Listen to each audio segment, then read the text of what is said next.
So I want to start today by dropping you into a very specific, highly relatable and honestly deeply uncomfortable physical sensation. Oh, okay. I think I know where you're going with this. Yeah, you probably do. So picture this. It's a completely normal Tuesday morning. Right. Just an average Tuesday. Exactly. Yeah. And you've already executed your entire morning routine perfectly. Like you had the coffee, you made the commute, you listened to your morning playlist, and now you are sitting in your car right outside your workplace. Mm-hmm. The classic parking lot moment. Yes, the engine is off. The AC is still humming slightly as it winds down. Right. And if anyone were to walk by your car and just look at you through the windshield, they would think they were looking at the absolute picture of modern success. Oh, totally. Yeah. Because on paper, everything looks great. Exactly. You have a stable, respectable job, you have regular hours, you have friendly, capable coworkers. Yeah. And you probably have parents who brag about you to their friends. Oh, 100%. And your own friends are constantly saying things like, wow, it must be so nice to have that kind of security. Right. They tell you that you have an amazing setup. Right. So on paper, in a spreadsheet, your life is the absolute definition of safe, stable, and thriving. But that's just the spreadsheet. Exactly. Because inside that car, a completely different reality is playing out. Yeah. It's usually a lot darker in there. It really is. Your hands are gripping the steering wheel so tightly your knuckles are white. You do not want to open the door. Mm-hmm. Your body is just rigid. Right. Your body is completely rigidly still, but inside, your nervous system is just screaming, I don't want to go in there. Yeah. That feeling of sheer dread. And then sitting in that quiet car, this terrifying, suffocating thought hits you like a tidal wave. Which is this it? Yes, Yeah. it's this exact feeling how the next 10, 20, 30 years of my life are going to play out. Wow. Yeah, that is a heavy thought. It's crushing. Just the idea of wake up, drive here, sit at that desk, go home, try to sleep, repeat. It is an incredibly heavy realization to arrive at. Yeah. And the weight of it really comes from that extreme cognitive dissonance. Right. The gap between the outside and the inside. Exactly. You have this massive chasm between the external perfection of your life, the aesthetics of success, and the internal visceral dread you're actually experiencing. Yeah, it's like two different worlds. It is. And the brain it doesn't know how to process that gap. The brain completely short circuits. Hmm. And that cognitive dissonance is exactly what we are unpacking in our deep dive today. Which is such an important topic. It really is, because we're looking at a huge stack of research, psychological insights, and just real human experiences that deal directly with this profound, isolating feeling of being utterly lost in your own life. Yeah, and I think it's crucial to state what our mission is here. Right. Our mission isn't just to talk about how bad it feels. We want completely reframe the emotion itself. Exactly. We need to look at it differently. So we are going to explore the idea that feeling lost is, well, it's not a moral failing. It's not a glitch in your life's code. No, not at all. It might actually be a critical biological wake-up call, like a necessary bridge you have to cross to find a path that is actually authentic to who you are. I love that framing. A necessary bridge. Yeah.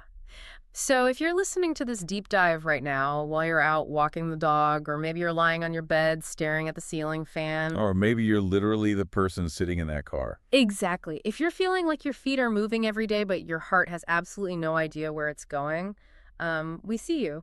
You are definitely not the only one feeling this way. You really aren't. Consider this a safe, analytical, and hopefully illuminating space to finally unpack these feelings. It's a vital topic, and I'm really looking forward to getting into the mechanics of this with you today. Me too. Hmm. So where should we start with the research? Well, what stands out immediately in the materials we're exploring today is a very specific core thesis, right? Okay, what is it? It's the idea that this feeling of being lost, of profound dread and confusion, it isn't an error.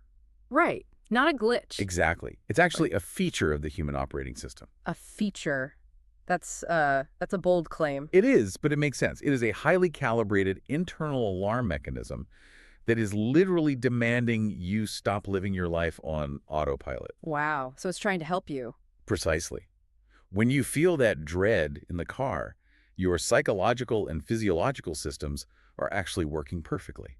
That is so counterintuitive. It is, but they are successfully alerting you to a massive misalignment between what you are doing and who you actually are. Okay, let's unpack this right away, because framing this dread as a feature and not a glitch, I mean, that completely changes the paradigm. It totally shifts how you interact with the feeling. Right. So if it's a feature, we need to understand the anatomy of it, you know? How does it actually manifest day to day? Yeah, that's a great question. Because the materials we reviewed use some incredibly evocative ways to describe the daily waking reality of this state. They really do. The imagery is very strong. Yeah. And the one that stuck with me the most is the concept of the maze. Oh, the maze analogy, yes. So vivid. Imagine you are walking inside this giant, sprawling maze with these massive, impossibly tall green hedges. Right, so you can't see over the top. Exactly. You can't get your bearings at all. You keep turning left, then you hit a dead end, so you turn right, then you try going straight left. And you just keep hitting walls. Yes. Every single decision just makes you feel more entangled and confused. And it's exhausting. It is. And the entire time you're walking, there's this looping internal monologue playing in your head. Like, what am I doing wrong? Exactly. Am I making the right choices? Is this actually my career path, or did I just sort of fall into this by total accident because I said yes to a recruiter 5 years ago? Yeah. And, the psychological weight of the maze isn't even just the navigation itself. No. What is it then? The true suffering really comes from your perception of the other people in the maze with you. Oh, wow. Yes? Because when you are lost, your brain is highly primed to look for social proof or comparison. Oh, absolutely. The comparison trap is where it just gets brutal. It really does. Because while you are literally bumping your forehead against these green walls and walking in circles, you look around and everyone else seems to be gliding through life. Right, they look like they know exactly where they're going. Yes, they look like they were born with a GPS system for their careers and their relationships. And they're just wandering. Exactly. Like they have color-coded 5-year plans. They are posting their milestones on LinkedIn. They're buying houses, and they just seem so incredibly certain. Yes, certainty is the key word there. Right. And you are standing there with completely empty hands, feeling like you missed some mandatory orientation session for adulthood. That perceived certainty in others highlights a profound sense of isolation. It's so isolating. It is. And there's another nuance to this feeling that the research captures perfectly, I think. Oh, what's that? Well, it isn't always an acute, sharp pain. Sometimes being lost feels exactly like wearing shoes that are the wrong size. Oh, the wrong size shoes. That is such a brilliant way to describe it. Yeah, because they aren't completely unwearable, right? Right, you can technically walk in them. Exactly. You can force your feet into them. There isn't a rusty nail poking into your heel or anything. But they just hurt. Right. They are never, ever right. Every single step you take is accompanied by a dull, persistent, low-grade discomfort. I love that analogy because it perfectly captures why it's so hard to change the situation, you know? Totally. Because if you step on a nail, you immediately stop, you pull it out, and you fix the problem. It's an obvious crisis. Exactly. But if your shoes are just a little too tight, you convince yourself you can power through it. Right. You make excuses. Yeah. You say, well, I paid good money for these, or, they look really good with this outfit. Or everyone else seems to like them. Yes. So you just keep walking, ignoring the blisters until your feet are completely mangled. It's tragic, really. It is. That low-grade, chronic discomfort of a life that doesn't fit is just so insidious. It is insidious. But that discomfort, that persistent rub on your psychological heel, is fundamentally protective. Protective. How so? Well, the feeling of not fitting, of being fundamentally stuck despite your outward success, is an internal alarm. Okay, so we're back to the alarm ideal. Right. It is a signal generated from your deepest self, indicating that your current environment, your current relationships, or your current trajectory is literally violating your core identity. Violating your identity. That's a strong way to put it. It is, and it's painful. It can make you feel entirely hollowed out. But the purpose of the pain is to get your attention. Okay, I hear what you're saying about it being protective, but let me play devil's advocate here for a second. Sure, go ahead. If we are doing everything structurally right according to the rules of society, like we went to the right schools, we got the stable job, we're putting money in a retirement account, we're being responsible citizens. Doing all the things we're told to do. Exactly. Why does this alarm go off at all? That's the big question. Right. Like, why does a life that looks objectively like success trigger the exact same physiological threat response as being chased by a predator? It's fascinating, isn't it? It is. Why does winning the game sometimes feel exactly like losing your mind? Well, that is the crucial question. And it happens because we often conflate societal compliance with personal fulfillment. Oh, compliance versus fulfillment. Exactly. Your brain is a highly sophisticated pattern recognition machine, right? Right. But it also has a profound need for authenticity.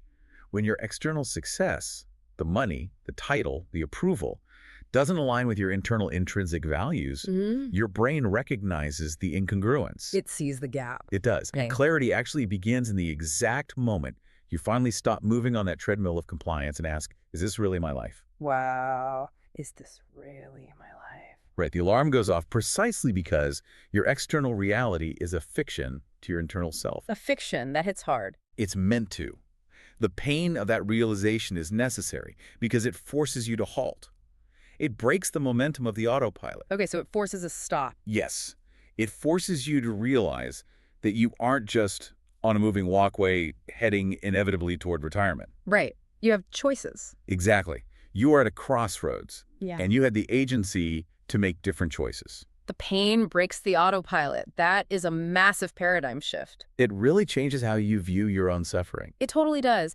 Instead of trying to, medicate the pain away or distract ourselves from it with mindless scrolling or more work, we actually need to listen to the alarm. We have to listen to it. But that logically leads us to the next big question, right? How did we get here? Exactly. How did we end up on autopilot in the first place? It's a very subtle process. Right, because if this alarm system is built into us, how do we manage to drift so far away from our own authenticity that the alarm even has to go off? Well, to understand that, we have to look at the environment we operate in. Okay, the environment. Right. We live in what sociologists and psychologists might call a hyper-connected, deeply noisy ecosystem. Super noisy. Very. And the materials we're looking at Yeah. describe it elegantly as a busy market. The busy market, it's such a visceral image. It really is. Think about actually walking through a physical, crowded market in a bustling city. Chaos. Pure chaos. Exactly. There are vendors everywhere shouting at you, buy this, look over here, this is the best price. Yeah, everyone wants your attention. Right. Now map that onto our psychological landscape. Yeah. In life, those voices are quite literally everywhere. And it's not just vendors selling fruit. No. It's your parents with their expectations. It's your teachers with their academic metrics. It's your peers and coworkers defining what hustle looks like. Yes, exactly. And now, it's exponentially amplified by the internet. Oh, the internet makes it deafening. It really does. It's thousands of strangers screaming life advice, morning routines, and financial hacks at you on TikTok, Instagram, and YouTube. Yeah, everybody is an expert on how you should live. Exactly. Every single person in that market has a very firm, very loud idea about what you should be doing with your one finite life. They do. And the human brain, particularly in its developmental stages, is highly susceptible to social conditioning. We want to fit in. We have to. We are a tribal species. Evolutionarily, agreeing with the tribe meant survival. Right. Disagreeing meant exile and death. Wow, so it's a literal survival mechanism to listen to the market. Exactly. So eventually your own internal monologue just becomes an extension of that noisy market. That's terrifying. It is. The external noise gets so deafening that your authentic voice, your actual intrinsic desires, gets drowned out completely. You just can't hear yourself anymore. Right. You stop asking, what do I actually want to do with my time on Earth? And what do you replace it with? You unconsciously replace it with, what do I need to do to make them happy with me? Or at least to make them stop yelling at me. Oh man, that is so true. Let's ground this in a really specific example from the research, because I think anyone listening who has a family will feel this in their bones.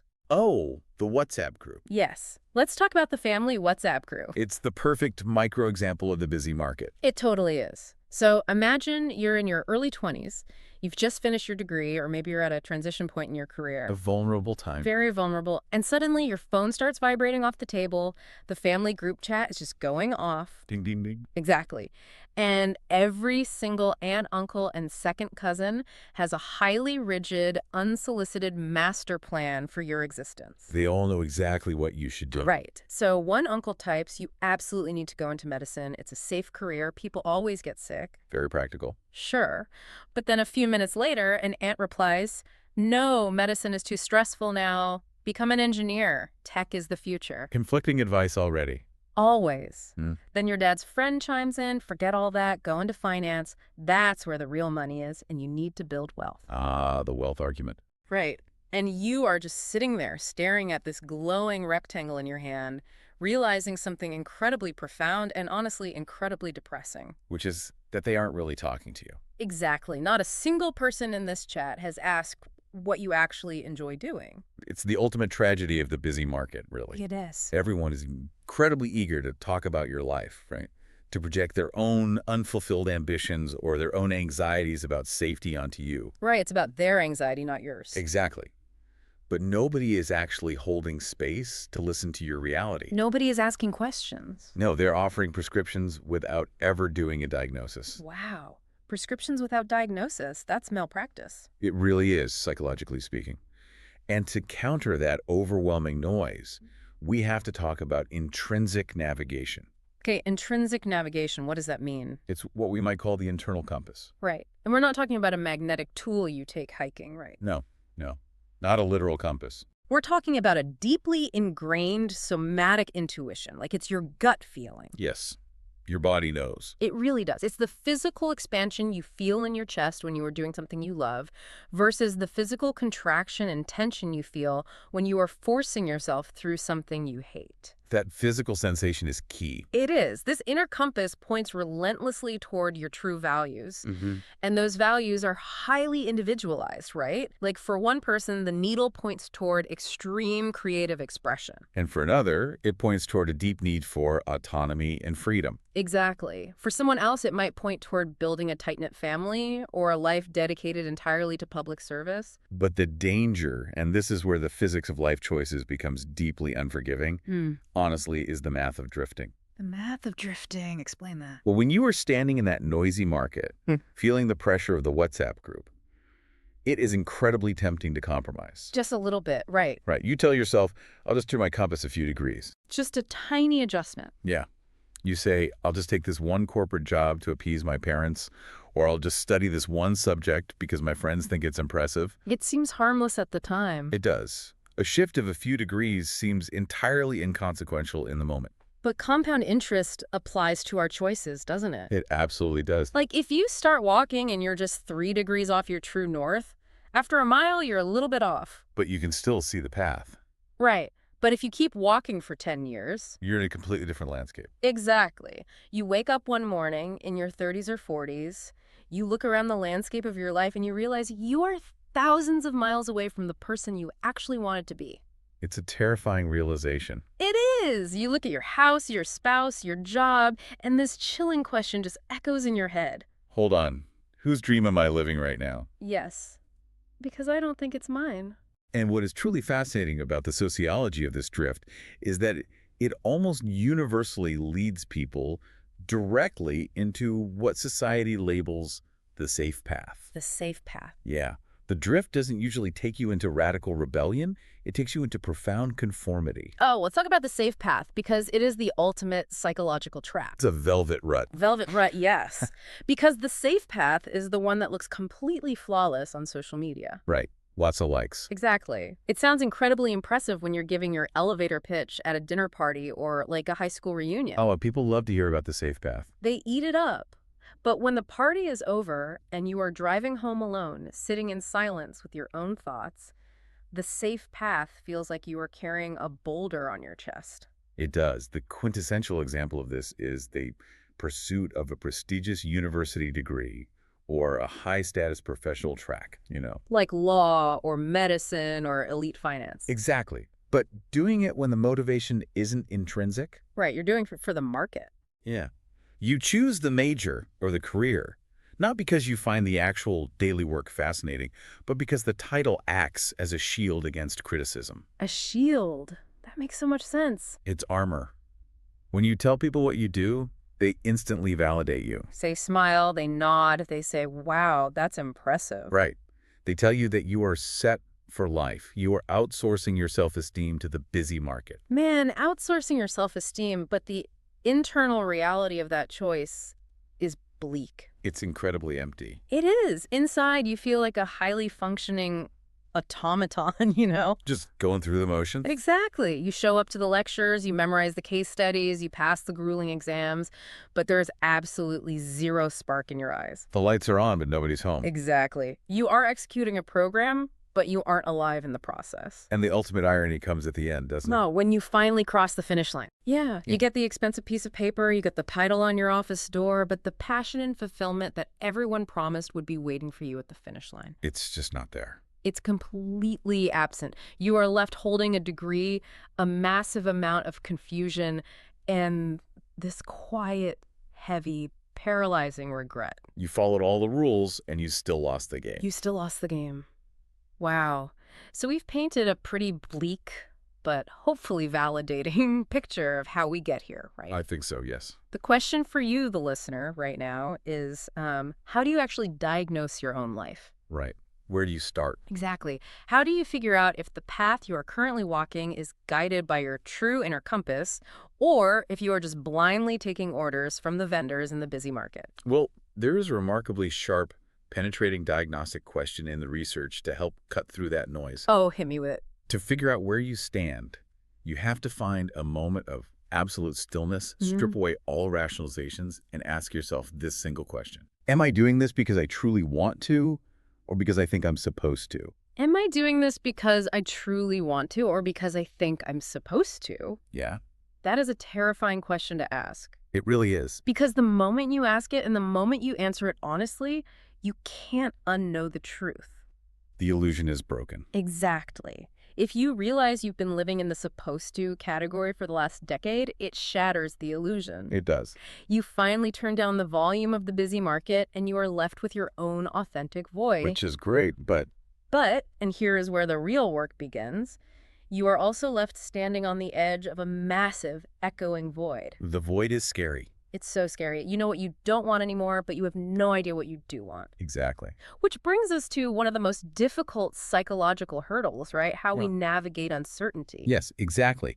When we quiet the external demands and dismantle the false structures of our lives, we inevitably invite uncertainty in. And we don't like that. Not at all. From a neurological standpoint, human beings are vehemently opposed to uncertainty. We hate it. We do. Yeah. The amygdala, the brain's threat detection center, interprets ambiguity not as freedom, but as danger. Danger. Like a tiger in the bushes? Precisely.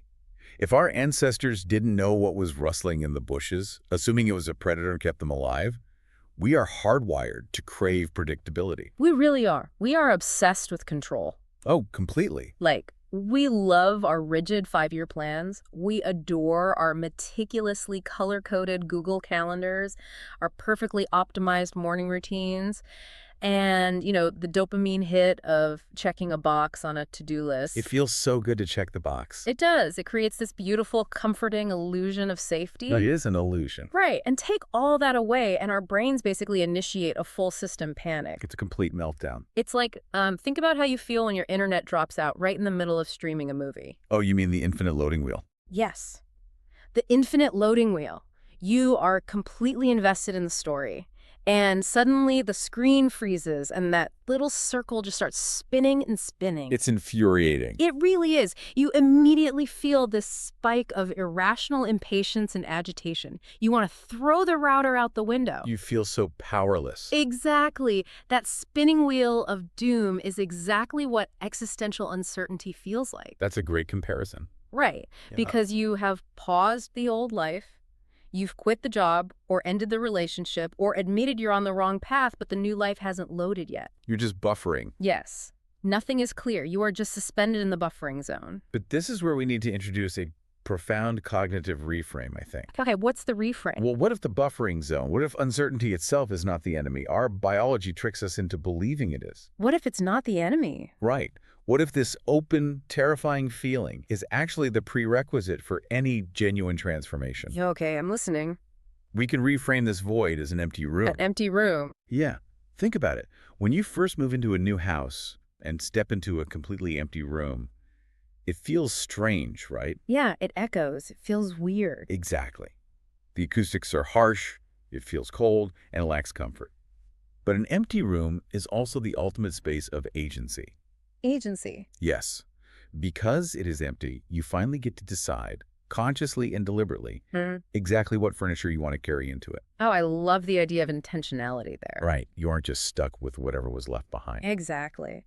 It reminds me of stepping out of a really loud, chaotic, overstimulating party into a completely silent backyard garden. Oh, that's a good visual. Yeah, like the moment the door clicks shut behind you, the silence is so heavy, it's almost deafening. It's a shock to the system. It is. It actually feels uncomfortable at first because your nervous system is still vibrating from the bass and the shouting inside. Right. You're still keyed up. Exactly. Yeah. But if you have the discipline to just stand there in the dark garden for a few minutes, the ringing in your ears stops.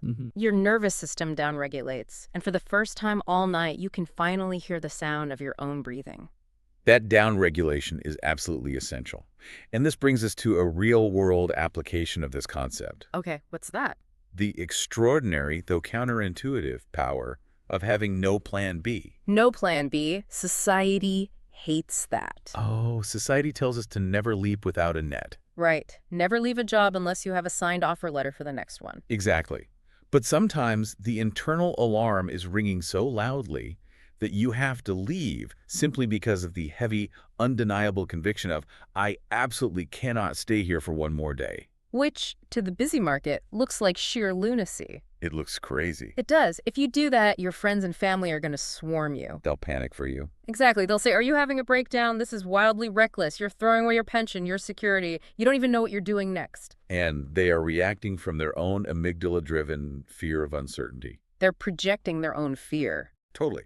But what actually happens in the lived experience of that empty space? When you don't panic, you mean? Right.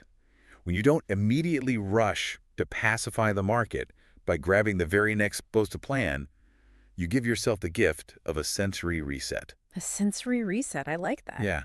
You experience deep, unstructured, quiet months.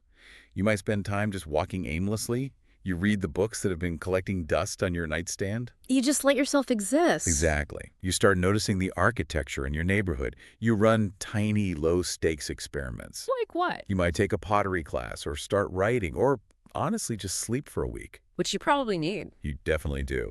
And for the first time since you were a child, you're actually listening to the frequency of your own thoughts without interruption. And out of that profound silence, a fundamental shift happens. Yes. Curiosity begins to replace the autopilot. Curiosity over autopilot. Exactly. When you aren't forcing yourself down a rigid, predetermined corridor, you stop running your old programming. You stop asking the market's question. Right. You stop asking, how do I get promoted faster?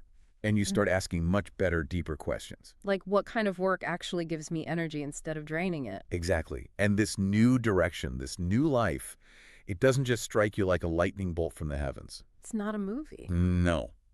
It's not a cinematic epiphany. It appears incredibly slowly. It's like a sunrise. A sunrise. Yeah, the sunrise metaphor is deeply accurate from a neurological perspective as well. It speaks to neuroplasticity and how we habituate to new realities. How so? Well, when the sun comes up, it doesn't just switch on like a fluorescent bulb in a dark room. Right, it's gradual. First, it is pitch black. Then, almost imperceptibly, it turns to a faint, cold gray. Then, you start to make out the vague silhouettes of the trees and the landscape. And only after sitting through all those transitional phases do the brilliant colors finally break over the horizon. That's beautiful. The gift of enduring uncertainty is that it gives the colors the necessary time to naturally return to your life. Okay, this is beautiful in theory, but I have to interject here on behalf of anyone listening who is currently stuck right in the middle of the dark or gray phase of that sunrise. That's fair. It's a tough place to be. It really is, because when you are in it, it doesn't feel poetic. No, it feels terrifying. It feels like a crisis. It's easy for us to sit here analyzing this and saying, embrace the void. Right. But if you are the person who just blew up your safe path and you're standing there terrified, watching your savings account dwindle, feeling completely unmoored, and wondering if you've made a catastrophic mistake. Which is a very real fear. Very real.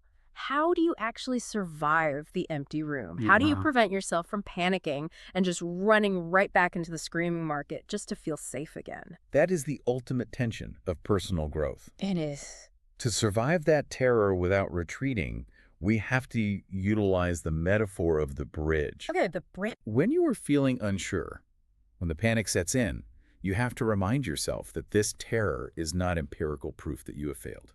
It's not a sign that you made a mistake. Exactly.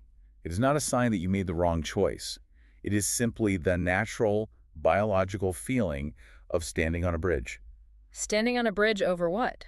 You are suspended over the gap between an old identity that no longer fits and a new identity that hasn't fully coalesced yet. You're in the in-between space. Yes. And the key insight here is that you do not need to possess the entire topographical map of your future to cross the bridge. You don't need the map. No. You just need the courage to take the next step while staying completely open to the fog. You just have to cross the bridge. You don't need the map. That is a deeply reassuring concept. I think so, too. But realistically, to keep walking across a bridge when you're completely surrounded by fog, you need some kind of grounding mechanism. You do. You need to hold on to something. Right. You need a handrail. You need to know that your feet are moving in the right general direction, even if you can't see the destination. Exactly. And that brings us perfectly into the practical mechanics of this transition. Like, how do we actually navigate the fog? We need practical tools. Yes, and we do it by anchoring deeply to our true values and by committing to incredibly small, microscopic, daily steps for growth. Exactly. This is where we move from the philosophical realm of embracing uncertainty down into the gritty, practical mechanics of everyday life. The day-to-day reality. Right. If we are going to navigate the bridge without falling off, we have to clearly define what our values actually are, because the busy market has deeply corrupted the definition of that word. It really has, because if you ask someone what they value, they might reflexively list their job title or their salary or their social status. Right. Which are not values. No, those are metrics. True values are foundational. They are things like a commitment to deep family connection, or the pursuit of creative freedom, or a dedication to continuous learning, or radical kindness, or protecting your mental and physical health. Those are internal, intrinsic things. Right.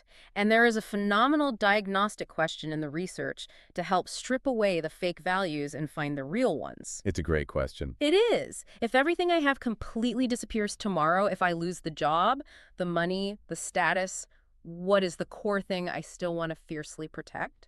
And what is fascinating about human behavior is how easily we lose sight of those protective core values when we fall into what is commonly known as the productivity trap. Oh, the productivity trap. Yes. The modern epidemic of hustle culture. Let's dig into this. But productivity trap is really just a form of sophisticated avoidance behavior. Avoidance behavior, wow. Yeah. We convince ourselves that being constantly busy is synonymous with being purposeful. Busyness equals purpose. That's the lie we tell ourselves. We spend our waking hours desperately trying to optimize our output. We are furiously ticking boxes off endless lists. We are trying to achieve inbox zero. We are managing tasks and subtasks. All day long. And we get a shallow dopamine hit from every crossed off item.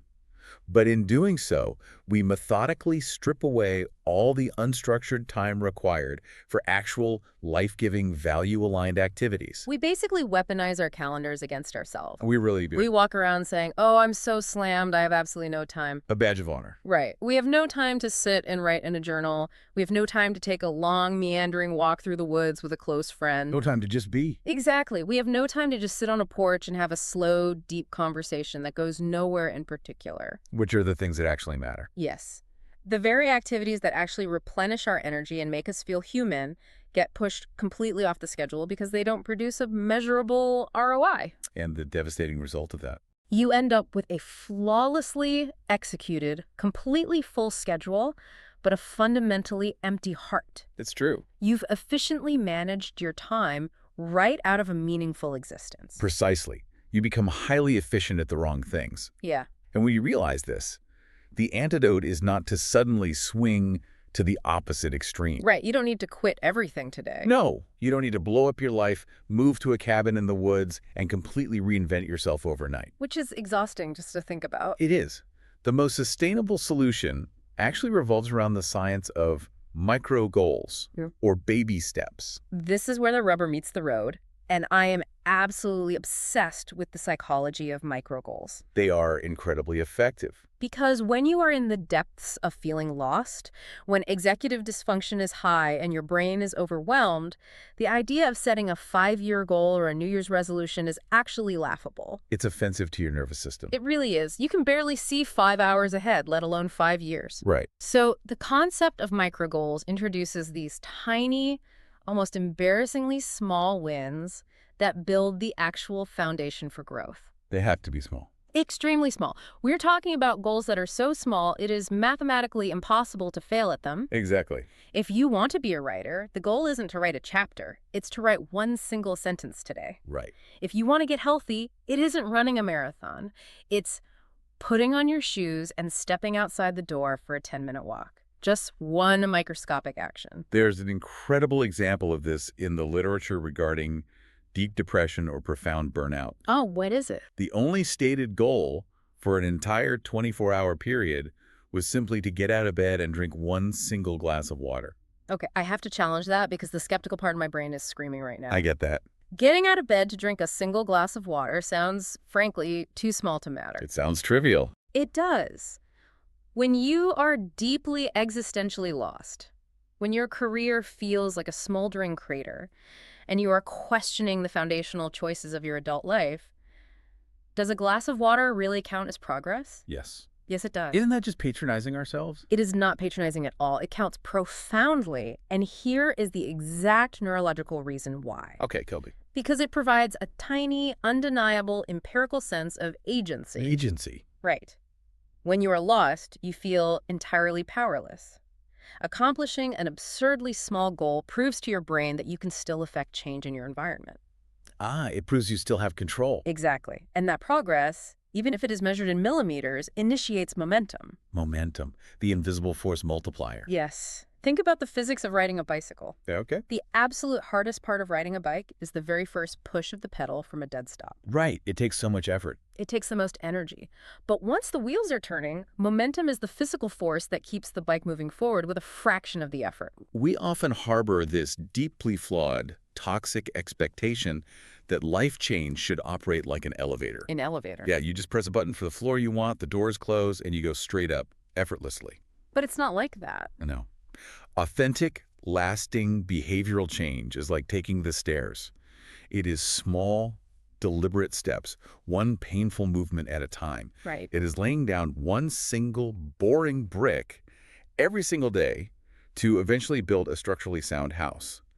A glass of water is a brick. One brick a day. I absolutely love that framing. It makes it manageable. It does, Yeah. because even if you only lay one single brick on a Tuesday, you are still technically building. Exactly. You are no longer stagnant. And more importantly, when you choose the brick, when you choose the walk or the single sentence or the glass of water, that momentum matches the true direction of your heart rather than just serving the frantic demands of your schedule. Exactly. You are reclaiming agency over the direction of your movement. You are no longer drifting, you are steering. But let's be real. Even with these amazing micro goals and even with perfectly clarified values, the physical and emotional journey across that foggy bridge of uncertainty is brutally heavy. It is exhausting. It really is. Trying to carry the weight of an existential crisis completely by yourself is exhausting, and it's a recipe for collapse. You can't do it alone. No. Which brings us to a vital component of this process: the absolute necessity of support, the mechanics of accountability, and how we must radically redefine how we track our progress. This is crucial. This is where we look at what is called the lost and found. This section is critical because it directly addresses the intense isolation that makes the feeling of being lost so uniquely unbearable. The isolation is the worst part. It is. The suffering isn't just that you don't know where you're going. The suffering is the belief that you're the only one who doesn't know. And the terror of bridging that isolation is so real. I want to talk about the sheer physiological panic of reaching out for help. It's terrifying to reach out. It is. Think about this incredibly visceral scenario. You are sitting on your couch. You've typed out a real emotionally naked text message to a close friend. Mm-hmm. And the message says, "Hey, I feel incredibly confused and overwhelmed about my life right now, and I just really need to talk." A very honest message. Very honest. But you have your thumb hovering, literally shaking, over the send button. You don't want to press it. No. And your brain is screaming at you, flooding you with shame, telling you to delete the whole paragraph and just send the polite, socially acceptable fake message instead. Like, hey, hope you're good. Exactly. Hey, everything is great. Super busy. Hope you're good. Let's catch up soon. The hesitation comes from the fear of being perceived as a burden or being seen as dramatic or shattering the illusion of competence you've worked so hard to build. We want to look like we have it together. Always. But pressing send on that authentic, vulnerable message is a massive psychological breakthrough. Huge. And what is vital to note about how this plays out in healthy dynamics is the response of the friend. The response is everything. It is. The optimal response from the friend is not to swoop in with a 10-point strategic action plan to fix the person's career. Right. They didn't treat the person like a broken project to be managed. No, they simply offered the profound gift of witnessing. Witnessing. Yeah, they listened and they said, I completely get it. I have felt exactly like that too. I get it. Just 3 words. But so powerful. But the psychological relief of hearing those words is immense. It instantly deflates the balloon of shame. It normalizes the feeling. It really does. This single interaction completely removes the paralyzing feeling that you are fundamentally broken or uniquely defective. You realize you're just human. Exactly. Just And knowing that one other human being on the other side of the phone understands the texture of your darkness makes the emotional weight instantly lighter. and beyond just relief, sharing your reality introduces a powerful structural dynamic, which is positive accountability. Now, accountability is a word that has been somewhat ruined by corporate jargon, honestly. It really has. It sounds like a scary performance review or a punishment for missing a quota. Right, it has a negative connotation. But in this context, it is framed so beautifully. Positive accountability isn't about the fear of punishment. It's about feeling a deep, sustaining responsibility to show up for your own life because someone else, a trusted friend, a mentor, a therapist, or a supportive community genuinely believes in your potential. They hold the hope for you when you can't. Yes. They are watching your slow progress across the bridge with absolute kindness and grace. It completely flips the narrative on vulnerability. It does. Asking for help isn't a demonstration of weakness. It is a demonstration of extreme bravery. It takes so much courage. It takes immense emotional courage to drop the armor and admit that you cannot survive the void alone. And this leads us to the methodology of how we actually document that courageous journey over time. Right, how do we track this? There was a highly practical cognitive reframing exercise called the Lost and Found Journal. The Lost and Found Journal. Yes, it is incredibly simple in its execution, but psychologically profound in its impact. Okay, how does it work? You take a physical notebook, draw a line down the middle. Simple enough. On the left side of the page, you meticulously write down the exact moments or periods when you felt completely stuck, deeply sad, or existentially confused. You log the moments when you were lost in the maze. Yes, you document the pain. But then on the right side of the page, directly across from those painful entries, you write down exactly what was found within those specific moments of darkness. Man, I think this concept might be the most powerful takeaway of this entire deep dive. It's very moving. It really is. Yeah. Looking at the right side of that journal page and realizing that in the dead center of feeling lost, you actually unearth profound treasures. Yes, treasures you wouldn't have found otherwise. Exactly. You write down that in the middle of that terrible, isolating year, you found a deep well of patience you didn't know you had. Or you found a brand new creative idea born out of sheer boredom. Right. You met an incredibly important mentor or partner precisely because you were forced off your normal path. You found resilience. You found resilience or boundary setting skills or radical empathy for others who are struggling. It forces a radical shift in the metrics we use to measure a successful life. We need new metrics. We do.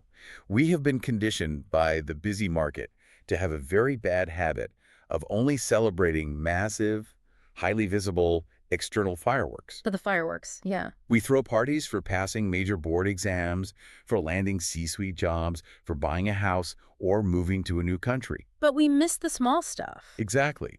But we absolutely must learn to recognize and celebrate the invisible, quiet milestones. The quiet milestones. I love that phrase. It's celebrating the internal victories that nobody else can see. Right. Like the random Tuesday night when you were completely overwhelmed by anxiety, but you actively chose not to numb out and you just sat with it and you didn't give up. That's a huge victory. It is. Or the morning you felt totally hollowed out, but you laid your one brick and got out of bed anyway. The afternoon you actively chose to read a chapter of a book that challenged you instead of mindlessly scrolling through short-form videos to escape your reality. Those are massive victories of the human spirit. They absolutely are. But I want to ask a question about human nature here, because we fight this constantly. Okay, what is it? Why is our default setting so skewed? Why are we so incredibly quick to permanently etch every single mistake, every failure, and every missed opportunity into our memory? Yet we are so incredibly fast to forget or minimize These brave, quiet, foundational moments. Well, what you're describing is the brain's negativity bias. Negativity bias. Yes, which is deeply rooted in our evolutionary survival. Survival again. Always. Remembering the poisonous berry mistake was more critical for survival than remembering the beautiful sunset, the quiet milestone. That makes total sense. Right. The brain treats negative experiences like Velcro and positive experiences like Teflon. Velcro and Teflon. Yeah. Yeah. But the lost and found journaling concept is a form of self-directed cognitive behavioral therapy that actively rewires that bias. It forces you to look at the good. It does. When we are in the thick of it, we usually view the period of being lost as a pure, unmitigated deficit. Right, a total loss. We agonize over the belief that we are just wasting precious time. We think we are falling behind our peers. Constantly. But when we force our brains to systematically examine the right side of the journal, the retrospect reveals a stunningly different truth. What truth? We weren't stagnating, we were incubating. We were actively shedding old skin. I love that, incubating. We were gathering the exact tools we needed for the next chapter. We were slowly, painfully becoming a completely different, much more authentic version of ourselves. We were transforming in the empty room. That is such an empowering shift in perspective. It changes everything. It really does. And Yeah. speaking of shifting perspectives, one of the most unique and helpful tools we discovered in our research is a specific lexicon. Yes, the vocabulary list. Exactly. A vocabulary list designed to help define the precise nuances of these complex emotions. Which is so important. It is. Let's take a calm word tour and explore this lexicon of the lost. Because having the precise, accurate words can completely deepen how we map and navigate our own internal state. Absolutely. Language is the fundamental architecture we use to construct our understanding of our internal world. Hmm? If your emotional vocabulary is limited to good or bad, your ability to diagnose your state is severely hindered. It's too vague. Exactly. The more precise and granular our language, the more accurately we can navigate. The lexicon begins with a powerful pairing of terms, the heart-to-heart and the concept of regret. Now, heart-to-heart is a phrase we throw around a lot, you know? Right, we use it casually. We do. But in this context, we aren't talking about casually venting over a beer or engaging in small talk about the weather or sports. No, not at all. A true heart-to-heart is an intense, ego-free exchange where you are speaking from the absolute core of your vulnerability about your deepest fears and actual feelings. It's radical honesty. Yes. It is the exact conversation you have when you finally hit send on that scary text message and your friend says, "I get it." Right. And often, as the research points out, the dominant emotion that bubbles up to the surface during a genuine heart-to-heart is the feeling of regret. Regret is a highly instructive emotion. Instructive. Yes. Yeah. It is defined here not just as a generic sadness, but as the specific sorrow over an action you took that violated your values, or even more commonly, the profound grief over an action you didn't take. The things we didn't do. Exactly. It is the agonizing pain of realizing you've spent the last decade making major life choices solely to appease the demands of the busy market and mourning the time lost to that compliance. That is heavy. It is. But acknowledging regret is the first step in ensuring you don't replicate it. That's powerful. Next, the lexicon contrasts two words that might seem identical on the surface, but are mechanically fundamentally different. Drifting versus autopilot. Yes. Drifting versus autopilot. Drifting is characterized by moving slowly through life with an absolute lack of clear control, agency, or direction. You're just floating. Exactly. Imagine a small rowboat floating out on the open ocean with no oars and no driver. You are just at the mercy of the currents. You go wherever the water takes you. Right. You just sort of end up in a career or a relationship without ever making a conscious, active choice to be there. Conversely, autopilot involves a high degree of rigid structure, but an absolute absence of presence. Oh, that's different. Very. You are actively performing actions. You are executing the morning routine. You are driving to the office. You are managing a team, but there is no actual emotional resonance or consciousness attached to the actions. You're a robot. It is purely mechanical execution. Both the passive lack of agency in drifting and the rigid, unfeeling execution of autopilot will ultimately trigger the internal alarm of being lost. Because they're both inauthentic. Right. But accurately diagnosing which state you are currently in determines the intervention. Are you lacking a steering wheel, or are you lacking a soul in the machine? Wow. Diagnosing the lack of the steering wheel versus the lack of the soul. That is a brilliant distinction. It helps you know what to fix. Exactly. Moving on, we have the pairing of detours and crossroads. This is a good one. In our hyper-optimized culture, a detour is universally viewed as a negative, But right? we hate detours. We do. It's a Okay. frustrating delay, a failure of planning, a waste of fuel. Right. But a more expansive framing views a detour simply as a different, highly educational, longer route you are forced to take when the direct, safe path is suddenly blocked. It's an alternate route. Exactly. And the magic of the detour is that it exposes you to landscapes, people, and lessons that the sterile direct highway never would have provided. And a crossroads is the pivotal, inescapable moment of decision. A moment of truth. Yes. It is the friction point where multiple potential futures intersect, and passive drifting is no longer an option. A choice must be consciously made. You have to choose. It is that exact terrifying moment sitting in the car with the engine off when you must ask, do I continue to endure this old job that looks perfect on paper but is actively crushing my spirit?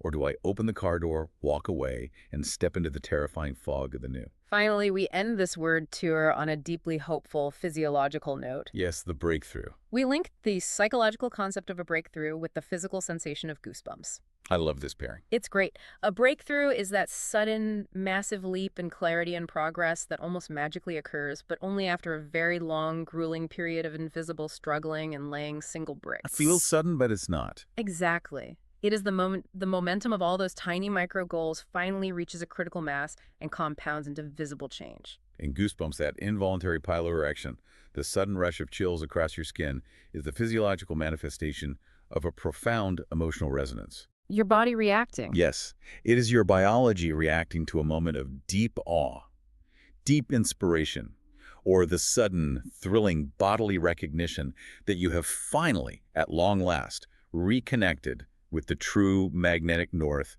of your inner compass. Goosebumps are literally your body shouting, yes, this is it. Go this way. I absolutely love that integration of the physical and the emotional. It's a beautiful confirmation. Well, let's take a deep breath and zoom all the way out to synthesize everything we have unpacked in this incredibly dense deep dive today. We covered a lot of ground. We really did. And the overarching vital message we want you to take away today is that the terrifying feeling of being lost is not a failure of your character. It is not a flaw. It is not something you need to hide or be ashamed of. It is a deeply necessary, highly functional alarm originating from your deepest self, telling you that it is finally time to wake up. Time to wake up. By finding the courage to actively tune out the relentless screaming of the busy market, by bravely stepping into the cold, empty room of uncertainty, by calibrating your inner compass to your authentic values, and by committing to laying down just one tiny brick a day with micro goals, You start to find your way. you absolutely can and will begin building a solid, authentic path out of the maze. And as you embark on that, it is absolutely essential to hold on to the truth that you do not need to possess the final, completed map to take that first tiny step. You don't need the map. The fog is part of the architecture of the bridge. Exactly. The fog is part of the architecture. So to you, listening to us right now, whether you feel like you are currently bleeding from bumping into the tall green walls of the maze, or you are standing shivering on the bridge, staring into the terrifying void of uncertainty, or maybe, just maybe, you are already at a place where you can look at the right side of your journal and celebrate a quiet milestone today. Please remember that you are fundamentally not walking alone. We see you. Indeed. We have spent this entire hour discussing the mechanics of how being lost serves as a necessary bridge between the old version of you and the new version of you. Right. But I want to leave you with a final, somewhat provocative thought to ponder as you go about the rest of your day. Okay, let's hear it. We constantly obsess over the anxiety of losing our way. But consider this. What if the acute feeling of being lost isn't a tragic interruption of your life's journey at all? What if it's not an interruption? Right.